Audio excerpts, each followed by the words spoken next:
தசாவதாரம் என்பது விஷ்ணுவின் 10 அவதாரங்கள் ஆகும். விஷ்ணு உலகில் அதர்மமத்தையும் அரக்கர்களையும் அழித்து பக்தர்களையும் தர்மத்தினை காக்கவும் 10 அவதாரங்கள் எடுத்தார். இதில் மோகினி, ஏழுமலையான், பெருமாள், நாராயணர், ஹயக்ரீவர் தசவதார பட்டியலில் இடம்பெறவில்லை. 1. மச்ச அவதாரம். முதல் மாதம் தாயின் வயிற்றிலிருந்தது நீந்தி வந்து உருவான மீன். 2. கூர்ம அவதாரம். 3ஆம் மாதம் குழந்தை கவிழந்து தலை தூக்கி பார்ப்பது ஆமை. 3. வராக அவதாரம். 6ஆம் மாதம் குழந்தை தவழ்ந்து முட்டியிட்டு 4 கால்களில் தவழ்வது பன்றி. 4. நரசிம்ம அவதாரம். 8ஆம் மாதம் குழந்தை எழுந்து உட்கார்ந்து கையில் கிடைத்ததை கிழிப்பது நரசிம்மம். 5. வாமன அவதாரம். 1 வயதில் குழந்தை அடிமேல் அடி வைத்து நடப்பது வாமனன். 6.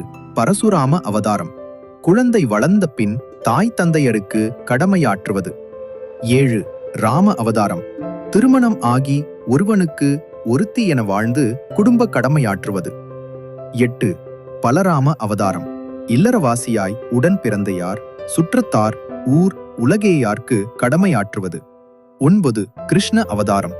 முதுமையில் இறை உணர்ந்து அடுத்த தலைமுறைக்கு உபதேசம் செய்வது. 10. கல்கி அவதாரம்.